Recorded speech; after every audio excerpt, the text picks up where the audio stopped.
Welcome to the Tales of Success podcast, a show about Labradors and achieving training success.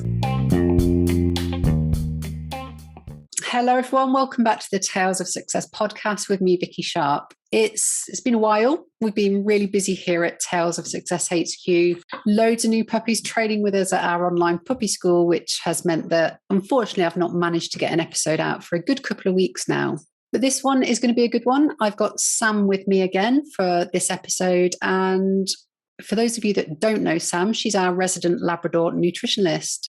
We've done a couple of podcasts together already, and the feedback that we get is brilliant. And we get lots of messages saying how helpful it is to have a much better insight into Labrador nutrition. And on that topic, Labrador nutrition, it's massive. We could talk about it for days between us, and we simply can't tell you everything there is to know about nutrition in a podcast episode. So we bring you useful little snippets to help you. And this one is all about transitioning from one kibble food to another. Even if you don't plan on changing your dog's food in the near future, just keep this one at the back of your mind in case you need to switch food in the future. Sam, hello, how are you? I'm good, thank you. Thank you very much for joining us again. I suppose it's always good to talk about dogs to start with, and I understand you've got some exciting news to share with everyone. So yeah, we might have accidentally extended our pack a little bit. So Betty joined us about 2 weeks ago. So we're now the proud owner of 3 Labradors. So yeah, we've got a yellow, a red and a black. So, you know, we're still going.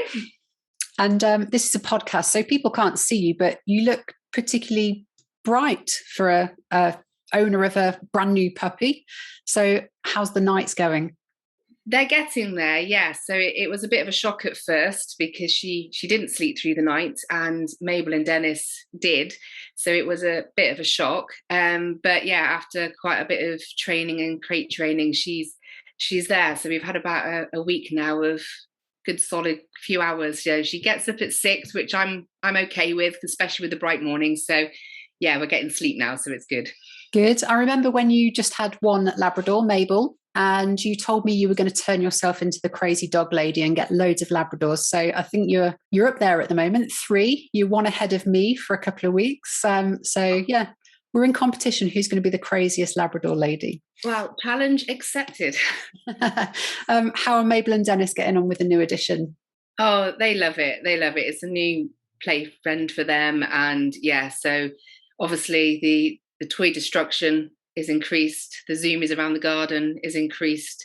The weird noises that they make when they play fight has increased. But yeah, they're all getting on really well. So it's good. And it's easier because they all play together. So yeah, and you say it's easier. Lots of consideration when people go from 1 Labrador to 2 is how much more difficult can it be going from 1 to 2? But you've just gone from 2 to 3. Has it been a big shock, or are things taking care of themselves quite nicely? Are the other 2 helping the little one get along okay? Yeah, so it was more of a shock going to 2. And everyone said that once we get to 3, that would be really hard, but 3 onwards is easy. But I think where we had so much trouble with Dennis with his elbow dysplasia, so it's been quite intense with Dennis. Moving on to Betty as well has actually been quite easy. So I definitely say moving to 3 has been a breeze. Well, yeah, 3, 4, 5 is pretty much the same. Just tell your other half that it's just the same dog walking around in different rooms. He'll never know. No, you won't. So when it comes to food then, so you've got this new puppy, and I imagine nutrition has been a huge consideration for you. Have you changed little lady's food from the food that she was on when she came to you to what she's currently on? Yes, we have. We let her settle in first. Obviously, we didn't start doing it on day 1. We let her settle in for a week, and then we have done the transition onto a better food for her. And that's what we're going to talk about. So that experience that you've had and from your knowledge already, we're going to talk about how to safely and effectively transition from one food to another. So you're doing it because you've got a new puppy and you want to get them on a better quality food. But why would every other dog owner think about changing their dog's diet? Can they not just stay on the same food that they've always been on? Well, yeah. I mean, if you're happy and the dog's healthy, then you don't have to change. I mean, there's a number of reasons why you would change. It could be a health issue. So you may need to change their diet to address the health issue that they have. It could be to help them lose weight or even gain weight. There may be a reason that your vet's told you to change. It could be behavioural issues.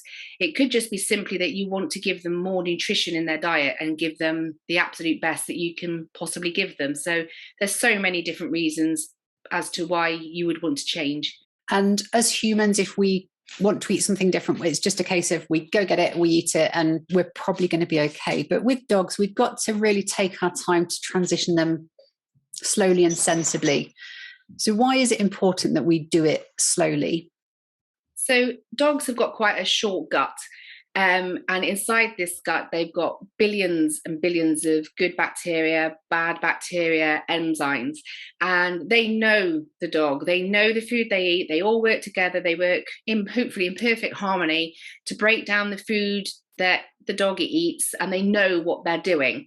As soon as you introduce another food, all of a sudden it's, oh, what's this? Is this good? Is this bad? They don't recognize it. So they almost kind of go into panic mode and they don't know how to break it down. So they might break it down too quickly, which will cause diarrhea, which will also mean they don't get the nutritional value out of the food. So, you've got to kind of do it slowly. So over time, the enzymes and the bacteria kind of goes, oh, no, this is safe. Oh, this is a little bit more, it's still safe. And that's how you do it. You'll always get the people that go, oh yeah, I changed, I just did it in one day and it was fine. Well, they may have been really lucky. They may have changed the name of the food, but they didn't realize that it was all made by the same company. So it's actually the same makeup inside. They could have just got really lucky, but the best way to do it is slowly so the gut gets used to it. So it's just giving your dog's body time to tolerate the new stuff that's going in there. Yeah. And it's interesting you say they might just be giving them the same food but in a different packet. And of course there are some big producers of dog food which do produce multiple brands, don't they? So it's quite feasible that the product is made in the same factory with a different bag but the same makeup. Yeah. So it may just have slightly different quantities of the ingredients in, but basically it will be exactly the same as the food you may have already changed from. So, and also if you change from low quality to low quality, the body's still quite used to it. So if you're changing to a higher quality food with higher quality ingredients, like with a human, if you eat something really rich, you can be a little bit poorly, but if you introduce it slowly to them, then just gives them chance just to get used to it and be okay with it. Okay, so we say about sort of introducing it slowly. What are we talking? Are we talking days, weeks, months? What would your advice be? How long should we do that transition over? Well, if you use Google Your Friend, it will say 7 days, which is far too quick. It really is. You're looking at about 12 days if everything goes fine. It can take longer because, each stage you have to do my favorite topic of checking their poo and making sure they're okay on that stage before you move on to the next one. So you may stay on one stage for slightly more time than you have the previous stage. So it may drag it out more, but you are looking ideally for 12 days. Okay. And I know you're going to kind of talk through what proportion of food to give on different days. So for those of you that are listening that are thinking about transitioning food, now's probably a good time to grab a pen and paper because Sam will talk you through what percentages to give on each day. So let's go with that, Sam. Tell us what everyone should be doing on each individual day of those 12 days. So on day 1 to day 3, you need to be putting 20% of their new food in and 80% of the old food. Now you can start off with a 20% straight away, or you can build it up, like do say 10% on day 1 and then 15 on day 2 and do it like that, or you can just go straight for it.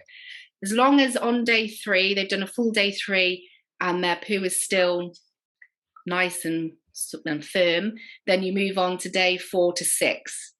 So on day 4 to 6, you put 40% of their new food and then 60% of their old food. Exactly the same as before. You can build it up or just go straight in. Wait, make sure their poo is okay. Then you go on to day 7 to day 9, which is 60% of the new food and 40% of their old food. exactly the same process. Then you move on to day 10 to day 12, which is 80% of the new food and 20% of the old food. When you come to day 12, as long as everything's fine, there's no signs of any kind of loose poos, you're straight onto the new food and away you go.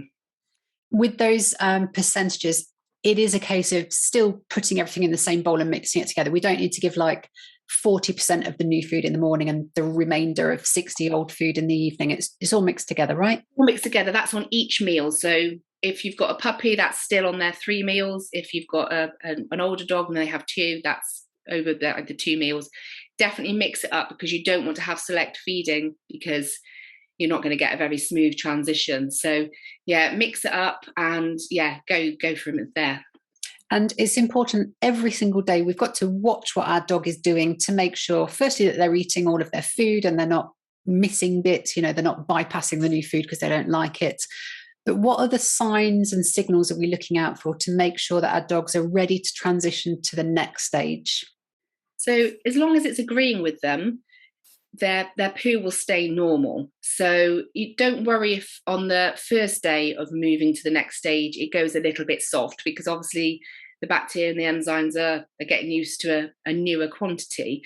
But by the end, before you move on to the next stage, it should be back to normal, a nice firm poo that's easy to pick up even if they poo on the grass, and that's what you want to do. If it's loose still, stay on that stage until it forms up a bit, or if it's really, really bad, cut it back again to the last stage.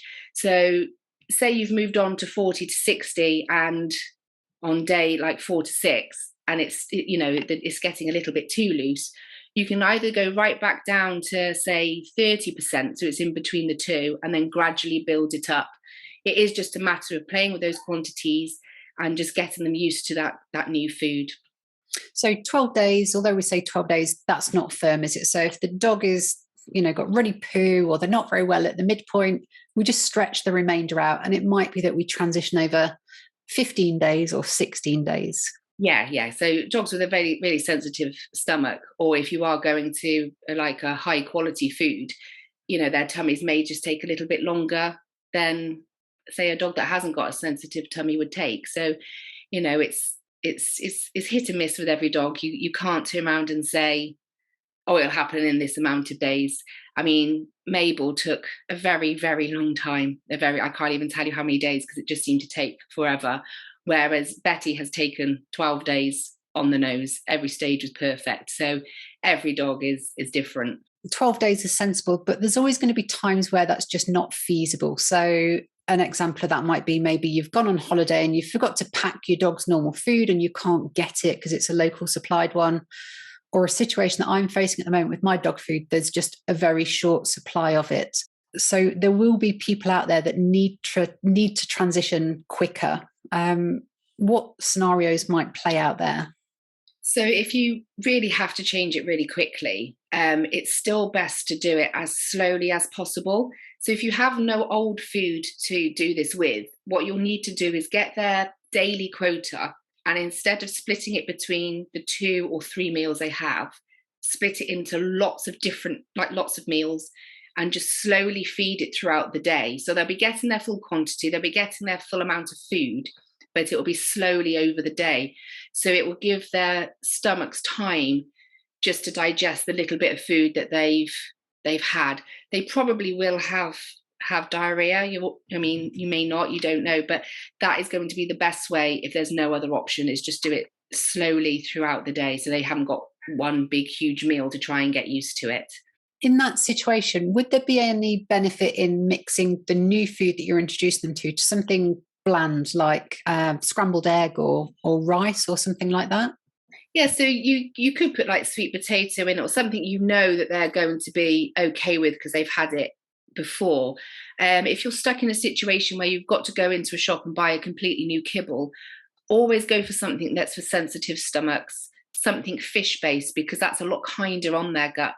So you'll have less issues with that. So yeah, just put a bit of food in that that they like, that that they're okay, but don't overfeed them, because slow and steady is going to win the race, as they say, because it will give them time to digest it. It's like giving them new treats. I get asked a lot, well, we give them new treats all the time and nothing happens, but you're actually only probably giving them one or two at a time, so their tummy is used to it, and it doesn't cause them any problems. Whereas if you gave them the whole bag of treats in a form of a meal, then yeah, you might have a few issues at the other end. Yeah. Does it differ at all with the age of the dog? So would this 12-day rule kind of still apply if it's a 12-week-old puppy or a 12-year-old dog? Yeah, definitely, because they've got the same makeup in their stomachs. So yeah, it will always take around 12 days. I mean, there's lots of things on the market that can help you if you do have any problems, like you can get probiotics and things like that. But ideally, it's best to try and avoid those whilst you're going through the process, just so that you can monitor it a little bit better. But it doesn't matter whether you're transitioning a 8-week-old puppy or an 11-year-old senior dog, they still need their time. Yeah. And again, I think I know the answer to this. I think it's going to be yes, 12 days. But what about if we change from one high quality food that is chicken based to another high quality food that is also chicken based? So we're keeping the same protein. Would that be any different from us changing to a totally different product with a different protein in it? Yes, because the ingredients that they use and the process they use to make it will be completely different. So if you're using the same brand and you're just changing flavors, then no, not necessarily, because you're just changing the main protein. And that's always a good idea to regularly change their protein so they don't develop an allergy or an intolerance to it. And usually, if you look at the back of a packet and it's all this under the same brand, it's usually only the protein that's changed and everything else is the same. But if you're changing brand, then yes, you still need to go through the 12 days. Okay. And another scenario then, what if we've got a puppy that's on one certain brand of puppy food and they're at the age where they're going to transition onto adult food, or they're on adult food and they're transitioning to senior food? So same brand, same protein, same flavor and all that. Do we still need to consider transitioning, or can we just overnight change it to the next band? If it's the same brand, you should be okay. If they have a slight sensitive stomach, then you can do half and half and move it over like that. It depends on your dog, but the same ingredients are going to be used. They just use different quantities and the different levels of protein and carbohydrates and everything for different stages. So in theory, no, you shouldn't have to. But obviously, if you have got a dog with a sensitive tummy, even the slightest change can upset them. Yeah, I think for the sake of, just a week or so, it's probably worth just to have that overlap, isn't it, between different age categories when you do that transition. Yeah, it may not take 12 days. You may only do it over a few, but yeah, there was no harm in doing it. You've just got a puppy. So knowing you as I do, I know you're going to want to make sure your puppy is on the best food out there for her situation. Was she on a decent food when you got her? And you don't have to name brands here, but were you happy with what she was fed when she arrived? It wasn't the worst food we could have had. Mabel was on worse, and so was Dennis, but it certainly wasn't at the standard I wanted it to be. It certainly wasn't even over 50% of the nutritional value that she needs. So yeah, it was a priority for me to find something and put her onto something that reached a lot more of her nutritional needs. So that's what we did. If a first-time dog owner is listening to this and they've just got a puppy and they are on a particular brand and they want to know whether it's a decent food that they should continue with long-term, where can they go to find out sort of how that food is rated? There's a brilliant website called All About Dog Food. So you can go on there, put in the food that you've got, and it will tell you all about it. It will tell you the nutritional value in percentage. It will give you the list of ingredients, which it will also put in different colours. So if it's in red, then it's an ingredient that you should definitely avoid. So it's really good to have a look and see what your food is all about. don't think just because the breeder's giving it to you, it must be good food, because 9 times out of 10, they're actually giving that food for free. And as far as they're concerned, they're only going to be feeding those puppies it for a couple of weeks anyway. So yeah, don't think just because your breeder goes, oh yeah, I love it, it's brilliant, it necessarily is. So yeah, just have a bit of a check, see if you're happy with it. You know, it might come out that it's 70% and you think, oh yeah, that's okay. You know, everyone's got a different level of what's okay. You might Google it and come out as 22%, especially if it's a certain brand. Yeah, so I would change it. Okay. And so if you've got a new puppy, you've checked that website and you realise the food that they're currently on is rubbish or not the best it could be, do we then panic and go, right, I've got to change it really quickly because in long term it's best just to do an overnight change? Or do we still do that slow transition? Still do the slow transition, because although that food may not be very good for them, their gut is used to it. So by just changing it overnight, you're not giving your dog any more nutrition than you were giving them with the bad food. In fact, you're probably giving them less, because, as I said earlier, everything will be panicking in their guts and they will just shove it out the other end. So your dog will be taking nothing in from that food. So yeah, even if you're there thinking, I really don't want them to be on it for very long, you know, it's only going to be another 12 days, hopefully. So yeah, don't rush it. Still don't rush it.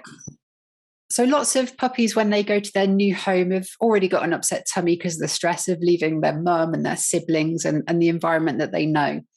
So if they're already in that position where they've got a slightly upset tummy, would it be advisable to wait until all that stress has gone? So are we looking at really transitioning them onto a new food after they've been home for a certain amount of days or got to a certain age?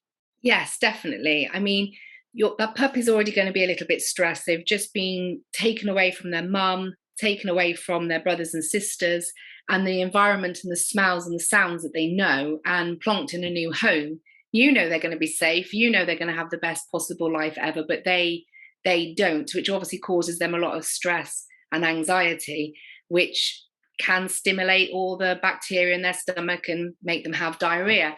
So yeah, don't rush it. Let them settle in. Make sure their poos are already ideal and firm on the food that they came with. That's what they've always been fed. So once you've got to that stage, then start to move it on. You know, it's better to do it right than to rush it and just to be stuck with diarrhea and a poorly dog and thinking that the food you're trying to move them onto is no good, when actually it is. It's just all been done too quickly and too fast. So yeah, just wait. I mean, Betty was really good. It's a miracle she didn't have any loose poos at all when she came. So she settled in for a week, and then that's when we started to transition her. When Dennis came, he had to settle in for about 2-3 weeks because he was just all over the place, and then we started. So, you know, take each dog as you find it. So yeah, just let them settle in first. Brilliant. And just run through again the location that people can go to on the internet to find out how their food rates in comparison to others. So it's a website called All About Dog Food. And finally, people will be listening to this and wondering, what did you choose to feed your puppy on? So she's moved on to Eden puppy food. So it's really good. It's high up in the 90s of nutritional value. So yeah, she's moved on to that, and she absolutely loves it. In fact, she keeps trying to steal Mabel and Dennis's because they've got a different flavour. So she's well into it. Perfect. Brilliant stuff. Hopefully that has helped lots of people that are thinking about transitioning food now or in the future. And as I say, if you're not thinking about it now, do just keep that in the back of your mind, because at some point you will probably have to. Sam, thank you so much for that information. That's really useful. And for everyone else, hope you've enjoyed it. If you've got friends that have got Labradors, please point them in the direction of this podcast, and hopefully they can get some use from it as well. I'll catch you on the next episode.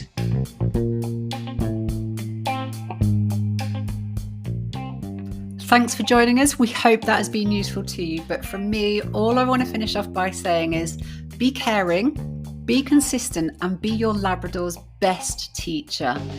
I'll catch you on the next episode.